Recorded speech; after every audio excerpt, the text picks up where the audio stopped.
Hello everybody, my name is Daulton Nelson and today I'd like to give my thoughts on a game I just beat, that game being Pikmin 3 for the Wii U. Pikmin 3 was developed by Nintendo's Entertainment, Analysis, and Development team, it was published by Nintendo, and it is a 3D top-down isometric real-time strategy game. Pikmin is a series I always wanted to catch up with ever since I played the first game on the Wii, and I got a chance to do that earlier this year with the Wii port of Pikmin 2. Which improved upon the original in a lot of ways while also leaving room for improvement in places, especially when it came down to its multi-captain mechanics, bland settings, and lack of a ticking clock element, all of which I wanted to see improved upon here in Pikmin 3, which, seeing as Pikmin 2 came out in 2004, and this came out in 2013, Nintendo EAD had a lot of time to work out the kinks of 2 and deliver an even better experience here with Pikmin. And I think with Pikmin 3, they succeed with that in ways, while still not quite reaching the mark they could have. Right off the bat, the graphical fidelity and use of colors make Pikmin 3 look absolutely beautiful and pleasant. There are many great sights within the levels here, that it's a shame that each level still doesn't differ from each other. Like Pikmin 2, everything just kind of bleeds together to a point where I think anyone trying to name any of the levels in the game will have a hard time. However, I do think the level design here has improved a lot.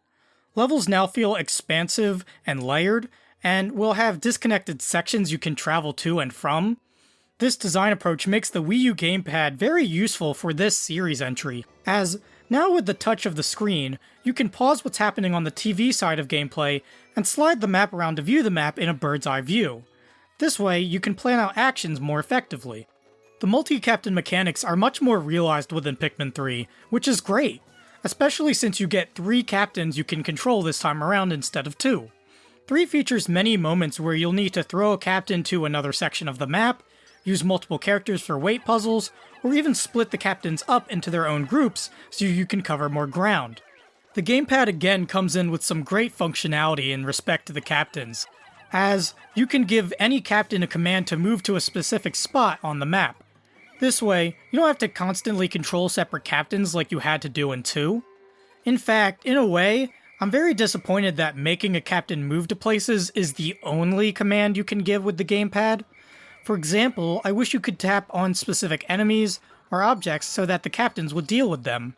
Don't get me wrong, I love the inclusion of captain commands, but now that it's here, I wish there was more done with it. Another added aspect of Pikmin 3 I like is the fruit system within the game. Instead of collecting objects like in previous titles, in Pikmin 3, you'll collect fruit. Fruit will contribute towards your juice supply, which is represented in bottles. Each bottle of juice allows you to play another day of the game. Run out of juice, and it's game over. This is great because this adds the ticking clock element back into Pikmin, while making the game a little less stressful than the hard time limit of Pikmin 1. However, that being said, I think the fruits just aren't as interesting to collect as the objects in previous games, mostly because there can be multiples of the same type of fruits to collect, so the experience of finding something new is gone.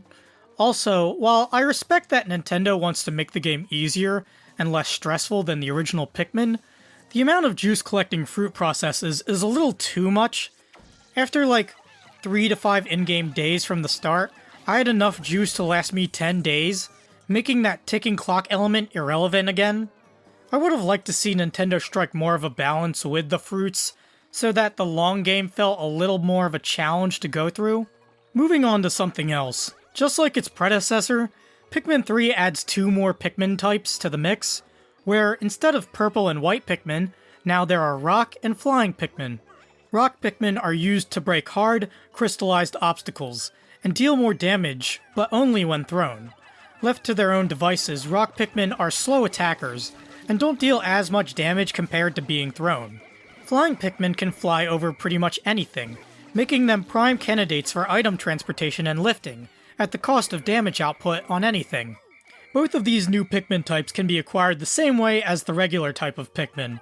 No more bringing and sacrificing Pikmin to flowers. And instead of separate onion carriers for each type of Pikmin, there is now one giant onion that holds all Pikmin types, making for a much more streamlined home base. This is all great. However, this is a Wii U game, so the Wii controls of a Pikmin game that I am used to change here. I believe you can still play the game with the Wii Remote and Nunchuck, but I wanted to see how a Pikmin game would play with the gamepad. In the initial moments of the game, I tried the touchscreen approach of the default control scheme, but found it to be awkward, so I changed the control scheme to Classic, which is much better, but there is still some jank to it, mainly with aiming, which uses the same stick as movement.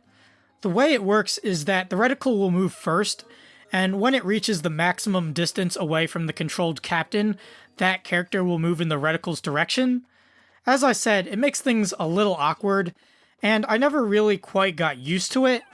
Aiming does feel like it needs that more specific approach that the Wii's motion control provides. Speaking of aiming, the act of throwing Pikmin gets a little problem with it, as in the more action-oriented parts of the game, you can accidentally throw the other two captains in your queue, thus damaging them or putting them in harm's way, which will produce messages from them on your screen about how they're in need of assistance, which is stress I don't need when fighting things. I just wish the game would put the captains at the very bottom of the queue if the first thing I throw is a Pikmin. This way I don't make any mistakes. And while we're on the topic of fighting things, the bosses you are required to fight get a bit of a technological upgrade. This is that each boss uses dynamic meshes in their functionality, whether it be manipulating sand, leaving puddles behind when stepping in mud, or dropping goo that must be destroyed. It's very impressive, and makes the bosses feel more unique in this Pikmin entry. And I think these new bosses and new gameplay elements make for a slightly tougher experience than what can be found in Pikmin 2.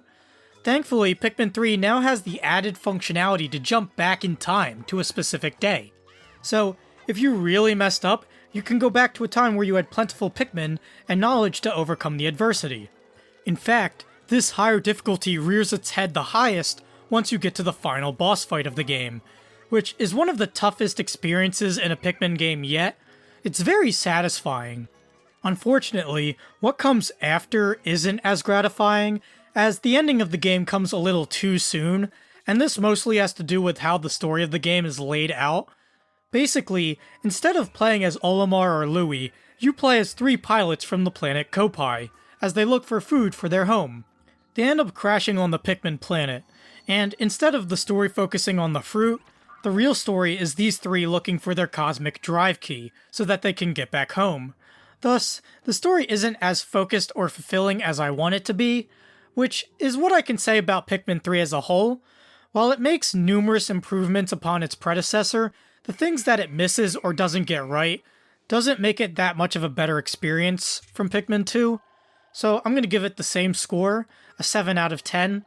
Hopefully, if there is another mainline Pikmin game that will come in the future, it can finally capitalize on all the concepts it brings forward, and finally deliver a Pikmin experience that feels fully realized.